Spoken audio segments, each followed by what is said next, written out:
స్తుతి పాత్రుడా స్తోత్రార్హుడా స్తుతులందుకో పూజార్హుడా స్తుతి పాత్రుడా స్తోత్రార్హుడా స్తుతులందుకో పూజార్హుడా ఆకాశమందు నీవు తప్ప నాకెవరున్నారు నా ప్రభు ఆకాశమందు నీవు తప్ప నాకెవరున్నారు నా ప్రభు స్తుతి పాత్రుడా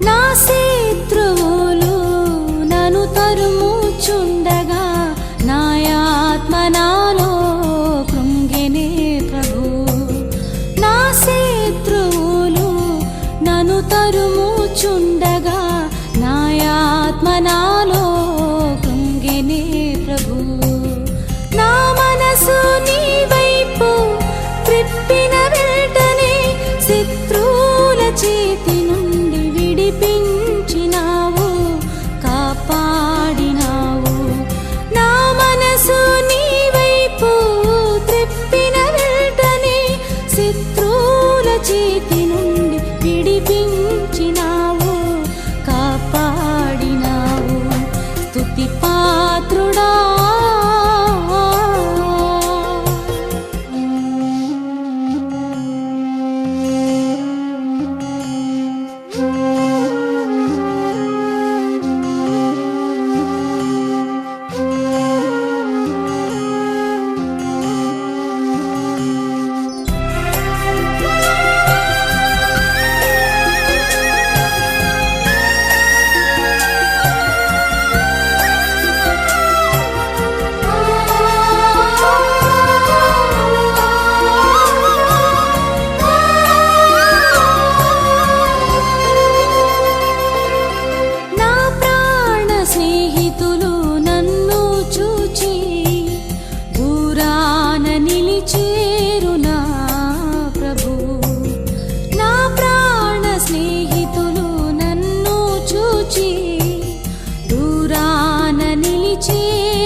స్తుతి పాత్రుడా స్తోత్రార్హుడా స్తుతులందుకో పూజార్హుడా స్తుతి పాత్రుడా స్తోత్రార్హుడా స్తుతులందుకో పూజార్హుడా ఆకాశమందు నీవు తప్ప నాకెవరున్నారు నా ప్రభు ఆకాశమందు నీవు తప్ప నాకెవరున్నారు నా ప్రభు స్తుతి పాత్రుడా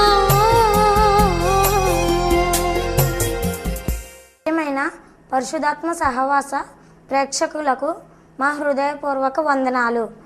ఇప్పుడు మా నాన్నగారు అయ్యి యోనతాన్ గారు దైవ వర్తమానం అందిస్తారు. శాంతి లేదు, ఎవరు ఏ చేయమంటే చేశాను. ప్రజలు ఈ కన్నీళ్లలో ఉన్నారు, బంధకాల్లో ఉన్నారు. ప్రాముఖ్యంగా మన భారతదేశ ప్రజలు ఈ బానిసత్వంలో ఉన్నారు. వీళ్ళని విడిపించడానికి దేవుడు నిశ్చయించుకున్నాడు. ఆమేన్, హల్లెలూయా. ఆనాడు ఇశ్రాయేలు ప్రజలను విడిపించడానికి దేవుడు నిశ్చయించుకుని ఎవరిని పంపించాడు?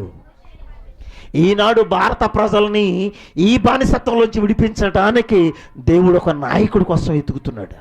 హల్లెలూయా. బా గట్టిగా దేవుని స్తుతించుదాం.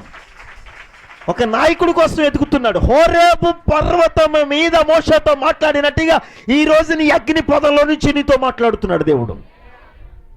నీకు అర్థమైతే దేవుడు ఊపేస్తాడు ఇండియా దేశాన్ని నీ ద్వారా. ఆ గుండెల్లో ఎన్నో ఆలోచనలు తలంపులోనే దేవుడు పెట్టినవి.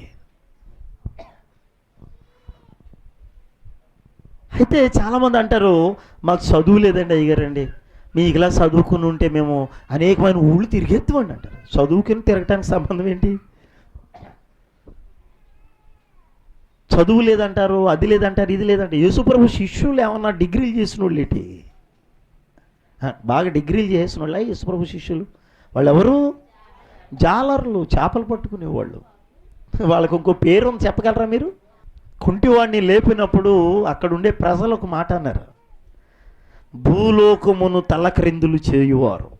చక్కటి అద్భుతమైన మాట, దేవుడి స్తోత్రాలు. ఏంటండి అది? భూలోకమును తలక్రిందులు చేయువారు ఇక్కడికి వచ్చారా? భూలోకమును తలక్రిందులు చేయువారు. ఈ ప్రజలు ఏ బంధకాల్లో ఉన్నారు? అసలు నేను బంధకాల్లో ఉంచిన వాళ్ళు, బానిసత్వం చేయిస్తున్న వాళ్ళు ఎవరు అనేది కావాలి మనకు తెలియాలి. అది ప్రజలు బంధకాల్లో ఉన్నారో బాధల్లో ఉన్నారు, వెరీ గుడ్. అసలు నేను బంధకాల్లో పెట్టి బాధలు పెడుతున్న వాళ్ళు ఎవరు, అది కావాలి. మనం ప్రజల్ని గుర్తట్టుకుని రామ్మ వెళ్ళిపోదాం అంటే వచ్చేస్తారేటి? వాళ్ళని బంధకాల్లో ఉంచి, చెరలో ఉంచి, బాధలు బానిసత్వంలో ఉంచునోడు వదలాలి కదా.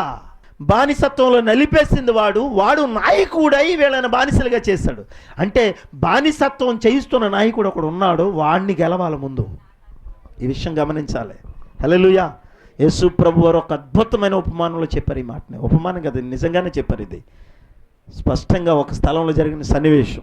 ఒక దయ్యాన్ని వదలగొట్టినటువంటి వాడు చక్కగా స్వస్థతుడై ఉంటే ఆ ఊళ్ళో ప్రజలందరూ వచ్చి వీడు దెయ్యాలను వెళ్ళగొడుతున్నాడంటే వీడు బహుశా దెయ్యాలకి పెద్ద దెయ్యం అయ్యి ఉంటాడు అన్నారండి యేసుప్రభు వారిని.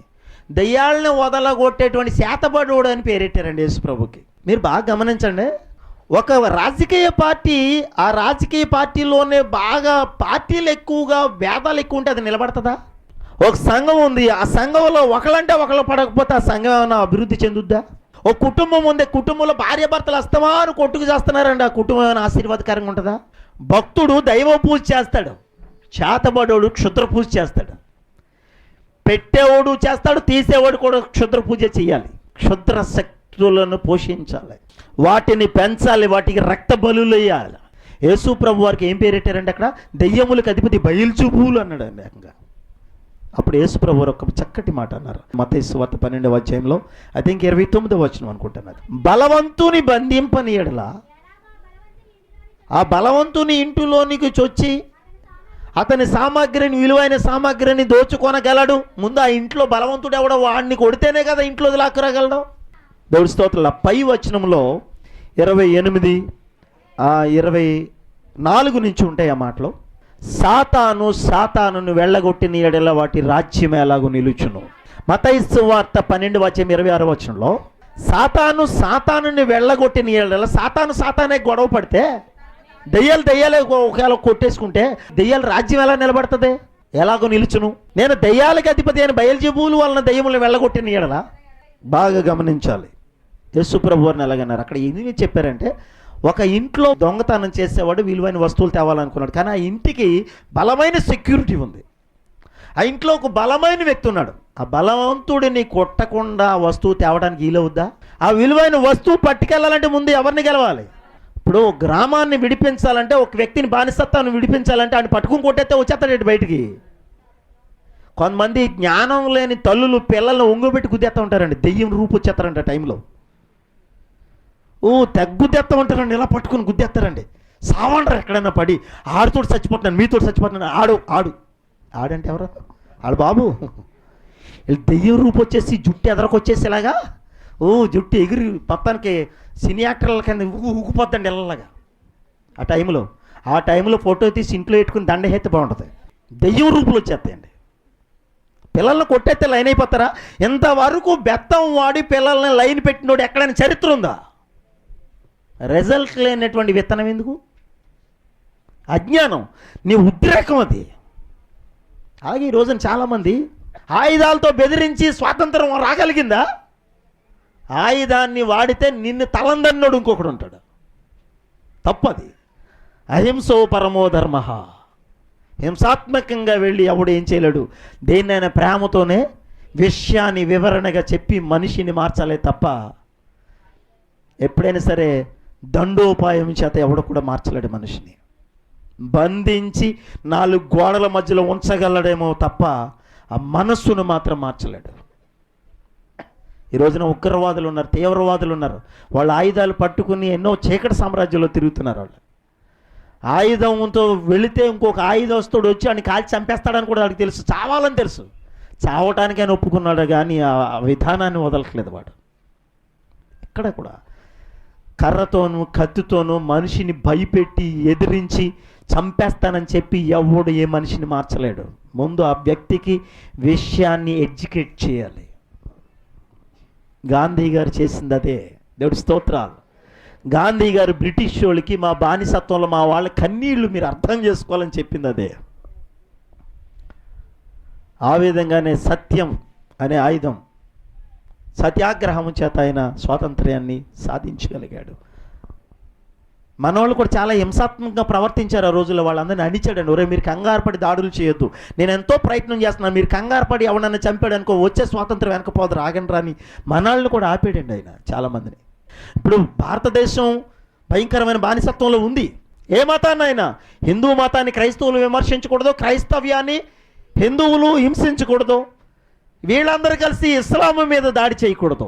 ఎవరి మత ధర్మాలని వాళ్ళు కాపాడుకుంటూ గౌరవించుకుంటూ లోపల ఉన్నటువంటి కుళ్ళు నేరేయాలి ఇండియా దేశంలోంచి. ఈ స్థాయి రావాలి, ఇటువంటి ఆలోచన భారతీయులకు రావాలనేది నా ఆశ. హల్లెలూయా. క్రైస్తవుడే క్రైస్తవ్యంలో ఉండేవాళ్ళని నేరేయాల. లోపల చాలా కుళ్ళుంది. సంఘాలను కూల్చుకుంటూ ఆ సంఘంలో వ్యక్తులను ఈ సంఘంలో లాక్కెళ్తున్న దరిద్రులు ఉన్నారు.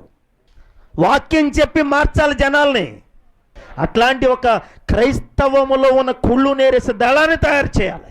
ప్రియులారా, మీకు బానిసత్వంలో ఉన్న ప్రజలంతా కూడా భారతీయులు నాశనం అయిపోతున్నారు చాలామంది. త్రాగుడికి ఈ రోజున గవర్నమెంట్ ప్రపోజ్ చేస్తుంది, త్రాగుడిని లైసెన్సులు ఇస్తుంది, బ్రాంచ్లు పెట్టుకోండి అంటుంది. ఆ ఆదాయం లేకపోతే గవర్నమెంట్ మేము నడిపించలేమని జనాల ఆరోగ్యాలతో ఆడుకుంటుంది. తాగుడు తాగేవాళ్ళని తాగకుండా మార్చేస్తే గవర్నమెంట్కి ఆదాయం ఎక్కడి నుంచి వస్తుంది అనేది నా క్వశ్చన్. వాళ్ళు తాగకపోతే మాకు ఆదాయం లేదు, గవర్నమెంట్ నడవదండి. తాగుడు తాగేవాళ్ళని మార్చేస్తే వీళ్ళు ఎక్కడి నుంచి పరిపాలిస్తారు? అక్కడ అది చేసి చూపించాలి. గట్టిగా దేవుని స్తుతించుదాం. బార్ల మీద లేకపోతే ఈ బెల్ట్ షాపుల మీద దాడి చేసి సీసాలు పగల కొడతాం కాదు, మనుషుల్ని తాక్కుండా మార్చు. గట్టిగా చప్పట్లు కొడితే దేవుని స్తుతించుదాం. మనుషుల్ని తాక్కుండా మార్చండి. నా ప్రియమైన డ్వాక్రా మహిళలకి మనవి చేస్తున్నాను ఈ మాటలో. నీ భర్తని తాక్కుండా మార్చు. నువ్వు బెల్ట్ షాపుల్లో సీసాలు పగల కొట్టక్కలేదు. నీ భర్త వెళ్ళి తాగకపోతే అక్కడ షాప్ ఆడి ఇట్టుకోడు. అసలు మార్చు. ఆ మార్పు నువ్వు తీసుకురాగలిగితే ఆడు షాప్ పెట్టుకున్న ప్రయోజనం ఏమి లేదు. ఎత్తేస్తారు ఆ వ్యాపారాలు ఎప్పటికొకప్పటికి. ఆ రోజులు ఈ భారతదేశంలో రావాలి. అది నేను కలలుగంటున్నటువంటి స్వరాజ్యం. అది ఆ స్వాతంత్రం, ఆ స్వరాజ్యం భారతదేశానికి రావాలి. దానికి మనం పాటుపడాలి. మత వ్యాప్తి కాదు మనం చేయాల్సింది. దేవుడి స్తోత్రాలు. చప్పట్లు కూడా దేవుని స్తుతించుదాం. మత వ్యాప్తి, క్రిస్టియానిటీ వ్యాప్తి కాదు మనం చేయాల్సింది. మనిషిలో మార్పుని వ్యాపింప చేయాలి. ఆ బానిసత్వాన్ని విడిపించాలంటే ఆ బానిసత్వాన్ని గురి చేసినాడు ఒకడున్నాడు, పనికి మళ్ళాడు. ఆడిని కొట్టాలి ముందు. దేవుడి స్తోత్రాలు. ఎవడాడు? అది ప్రజలు మంచివాళ్ళే, దుర్మార్గుడు ఒకడున్నాడు. ఆ దుష్టుణ్ణి సంహరించి చెప్పాలి. మంచివాడైన మనిషిని రక్షించడానికే భగవంతుడు మనల్ని వాడుకుంటాడు. అదే ధర్మ సంస్థాపనార్థాయ సంభవామి యుగై. శాస్త్రానికి కరెక్టమైన భాష్యం అది అని కూడా మనవి చేస్తున్నాను. వాడిని గెలవాలి, వాడిని ఓడించాలి. నీవు అంగీకరించిన రోజునే వేల కొలది దేవదూతలు నీకు ప్రొటెక్షన్గా పెడతాడు దేవుడు. హల్లెలూయా. ఈ సత్యం నీకు తెలియాలి. నీవు నిజంగా ప్రజల్ని బానిసత్వాన్ని నుంచి విడిపించడానికి దేవుని బాధను అర్థం చేసుకుని బయలుదేరతాను నువ్వు అంగీకరించిన రోజునే దేవదూతల ప్రొటెక్షన్. నీకు అసలు దేవుని మాట అర్థమై నువ్వు అడుగెడతానికి నిశ్చయించుకున్న నాటి నుంచే దేవుడు పరలోకపు ప్రొటెక్షన్ పెడతాడు నీ పక్కనే. ఏ జనులు నీ ముందు నిలవలేరు. హల్లెలూయా. కీర్తనలు 91:11 నీ మార్గమన్నిటిలో నిన్ను కాపాడుటకు ఆయన నిన్ను గూర్చి దూతలకువ ఒక్కడా అంతకంటే ఎక్కువ. నిజం ప్రియులరా, మీరు నమ్ముతున్నారో లేదు తెలియదు కానీ నా చుట్టూ దూతలు ఉండడం నేను చాలాసార్లు చూశాను.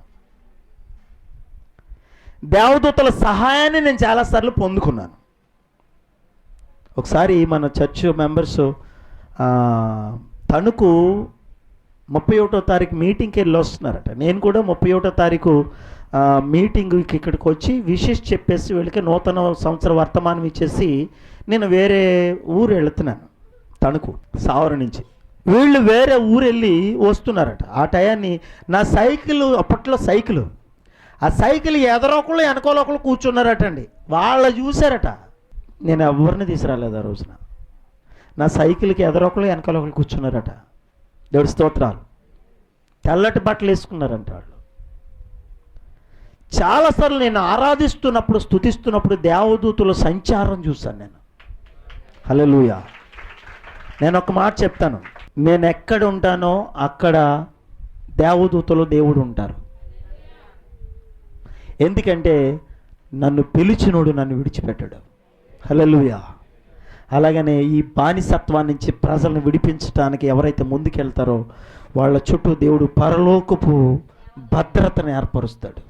అందుకే యాక్సిడెంట్లు అవ్వకుండా మనం ఇంటికి రాగలుగుతున్నాం. మనం వెళ్ళిన కాడ ఎంతో నేస్థలాల్లో ఎవరో ఒకళ్ళు ఎవడో వాక్యం చెప్తున్నాడు, సువార్త ప్రకటిస్తున్నాడు, వేసేద్దాం అనుకుని వచ్చేసినటువంటి వాళ్ళు కూడా ఉన్నారు. దెబ్బ మీద అడగకుండా సువార్త చెప్పుకొచ్చాను ఇప్పటి వరకు కూడా. సువార్త ఆపలేదు, పారిపోలేదు ఎక్కడి నుంచి. గట్టిగా దేవుని స్తుతించుదాం. హల్లెలూయా. అవును, ఎందుకో తెలుసా? మనల్ని పంపించినటువంటి వాడు బంధకాల నుంచి విడిపిస్తాడు. అనేకమైన దేవదూతలు మన చుట్టూ కాపుదల ఉంచుతాడు. నీ పోషణ ఆయన చూస్తాడో, నీ కాపుదల ఆయన చూస్తాడో, నీ భద్రత ఆయన చూస్తాడో, ఆయన సమస్తమును నీకు అరేంజ్ చేస్తాడు. నువ్వు ఆయన బాధను అర్థం చేసుకుని ముందుకు అడిగెడితే. గట్టిగా దేవుని స్తుతించుదాం. ప్రతి ఘటనలు ఎదురవుతున్న బలంగా నిలబడాలి. ఎందుకంటే దేవుడు ముందే చెప్పాడు. అక్కడ బలవంతుడు వెళ్ళనివాడు ముందుగా. మీకు యేసు ప్రభువు చెప్పిన ఇంకొక మాట చెప్తాను మీకు. నేను ఈ మాట చెప్పేసిన ముగిస్తాను. దేవుడు స్తోత్రం.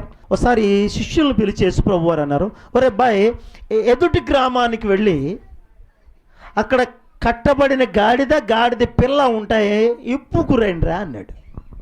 ఎదుటి గ్రామానికి వెళ్ళి కట్టబడిన గాడిద పిల్ల ఉంటే ఇప్పుకురండిరా అన్నాడు. విప్పుకురండి అని పంపించలేదు. మళ్ళీ అక్కడ ఏమి ఎదురవుతుందో చెప్పారు అక్కడ యేసు ప్రభు. మీరు విప్పుతున్నప్పుడు దాని యజమానుడు వచ్చే ఎక్కడికి రా మీరు ఇప్పుతున్నారని వాడు అడుగుతాడు. ఏమి ఎదురవుతుందో చెప్పారని అక్కడ యేసు ప్రభువే. వాడు అడిగినప్పుడు మీరు కంగారు పడకుండా ఏం చేయాలంటే చెప్పాలి, ఇది ప్రభువుకు కావాలని చెప్పండి. అప్పుడు వాడు వాటిని తోలు పెట్టును, అంటే వాటిని వాడే విప్పి పంపిస్తాడు, లేకపోతే వాడు తీసుకెళ్ళండి అని చెప్తాడు, వదిలేస్తాడు. నా పేరు చెప్పండి అన్నాడు. గట్టిగా దేవుని స్తుతించుదాం. హల్లెలూయా. దాని యజమానుడికి మనం ఏం చెప్పాలో దేవుడు ముందే చెప్పాడు. అధికారం ఇచ్చాడు, సబ్జెక్ట్ ఇచ్చాడు, వాటిని విప్పుకు రమ్మన్నాడు. గట్టిగా దేవుని స్తుతించుదాం. ఎవరికి కావాలంట గాడిద? నాకు కావాలన్నాడు. కనుక ప్రియులారా, మీకు మనం చేస్తున్నాను. అలాగే సాతాను కూడా ఆయా గ్రామాలని పరిపాలిస్తున్నాడు. ప్రజల్ని భయంకరమైనటువంటి వేదనలో, బాధల్లో పెడుతున్నాడు. గ్రామ సంబంధించిన పండుగలు కూడా శాంతి కోసం చేస్తున్నారు. గ్రామానికి సంబంధించినటువంటి పూజలు చేస్తున్నారు, గ్రామం శాంతిగా ఉండాలని. కానీ గ్రామాల్లో చావులు ఆగట్లేదు, గ్రామాల్లో భయంకరమైన పరిస్థితులు ఆగట్లేదు. ఎన్ని చేస్తున్నా సరే దానికి కారణం ఏంటంటే ఆ గ్రామాన్ని పట్టి పీడిస్తున్నటువంటి క్షుద్ర శక్తులు ఉన్నాయి. ఇప్పుడు ప్రజలు క్షేమంగా ఉండాలంటే మనం ఎవరిని గెలవాలి? ఫస్ట్ అది కావాలి. గట్టిగా యజమానుడిని వంచాలి, బలవంతుణ్ణి గెలవాలి. అప్పుడే మనకి ఆ వస్తువు స్వాధీనం అవుతుంది, ఆ గాడిదలు కూడా ప్రభువుకి దొరుకుతాయి, తీసుకురాగలుగుతాం. అంటే ఇప్పుడు మీకు నేను చెప్పేది ఏంటంటే, ఐగుప్తు దేశం వెళ్ళి ప్రజలను వచ్చేయమంటే వచ్చేస్తారా? ముందు ఎవరికి ఇవ్వాలి కోటింగు? రాజైనా ఫరోకి ఇవ్వాలి. ఫరోకిని, ఆ దేశాన్ని పరిపాలిస్తున్నటువంటి ప్రతి సాతాను శక్తుల్ని వంచాలి. అంత ప్రోగ్రాం దేవుడు చెప్పాడు. కనుక నీకు మాకు మనవి చేస్తున్నాను, భారతదేశం ఊరికినే మనకి దేవుని వైపు తిరగదండి. ప్రతి వ్యక్తి ఒక్కొక్క దెయ్యం చేత పీడింపబడుతున్నారు. ప్రతి వ్యక్తి ఒక్కొక్క వ్యసనం, ప్రతి వ్యక్తి ఒక్కొక్క సమస్యతో ఉన్నారు, ఒక్కొక్క దురాత్మలతో పీడింపబడుతున్నారు. మనం ఏమో తెలవక మనుషులతో గొడవ పడుతున్నాం. భర్త వచ్చేసరికి దుమ్మెత్తి పోసేస్తుంది. రానని చేపు, ఏమోనమ్మా మా ఆయన ఇంకా రాలేదు, మా దేవుడు ఇంకా రాలేదమ్మా అని గడ్డం కానీ చేతులు పెట్టుకుని మొక్కళ్ళ మీద తలకెట్టుకుని చూస్తుందండి. వచ్చిన అన్నయ్య ఎక్కడ సచ్చావు ఇప్పుడు వరకు? రానని చెప్పి దిక్కుమాలింది అలా చూస్తారండి. వచ్చిన తర్వాత మాత్రం దిక్కు లేనివాడు అని తిడతారండి. ఇంకంతే. ఈ గోల పడలేక శుభ్రంగా రాయిసేటట్టు పడుకుంటాడు. వెళ్ళి టవల్ అట్టుకెళ్ళి శుభ్రంగా దులుపుకొని హూ హూ హూ అని చెప్పేసి శుభ్రంగా పడుకుంటాడండి. ఎందుకని? ఇంటికాడ పడుకునే మనిషి అక్కడ ఎందుకు పడుకున్నాడు? రామాలయం దగ్గర. ఇంటికాడ పడుకునే మనిషి ఎందుకు పడుకున్నాడు? రావి చెట్టు దగ్గర. నీ గోల పడలేక. నువ్వు ఎంతసేపు తాగేస్తున్నాడు, తిరిగేస్తున్నాడు, ఇచ్చేస్తున్నాడు, వచ్చేస్తున్నాడు అనుకుంటున్నావు, కానీ అసలు అతన్ని ఆ బానిసత్వాన్ని గురి చేస్తుంది ఎవరు అనేది నీకు తెలియాలి. ముందు నీకు సామర్థ్యం ఉంటే, నీకు జ్ఞానం ఉంటే, నీకు దేవుడి యొక్క అభిషేకం ఉంటే ముందు ఆ దాన్ని గెలవటం మొదలు పెట్టాలి. వాడిని ఎవడాడు? బలవంతుడు ఒకడున్నాడు. వాడిని ఎరగదీసావో దుష్టుణ్ణి శిక్షించి శిష్టుణ్ణి రక్షించడమే దైవ ధర్మం. అది మనుషులను చంపడం కాదు. మనుషులను చంపేవాడు చేతగానోడు. శక్తులని విరగొట్టి శక్తుల స్వాధీనములో ఉన్న మనిషిని రక్షించడమే క్రైస్తవ్యం. ఇది దైవతత్వం.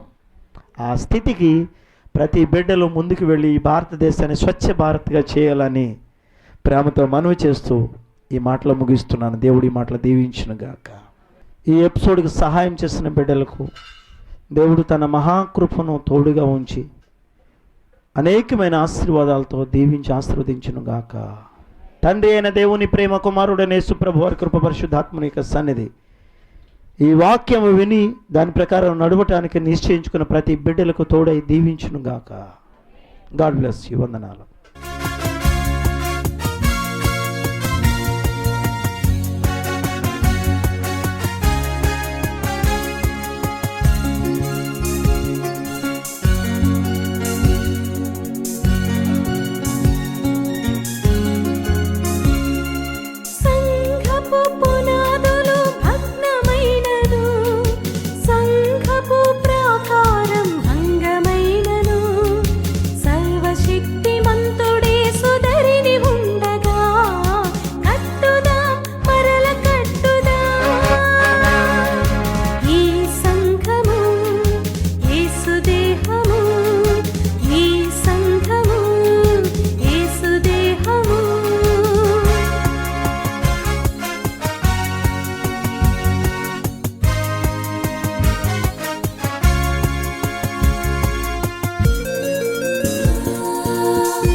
పరిశుద్ధాత్మ సహవాసం, షిరిడి నగర్, పాలంగి, ఉండ్రాజవరం మండలం, పశ్చిమ గోదావరి జిల్లా, ఆంధ్రప్రదేశ్.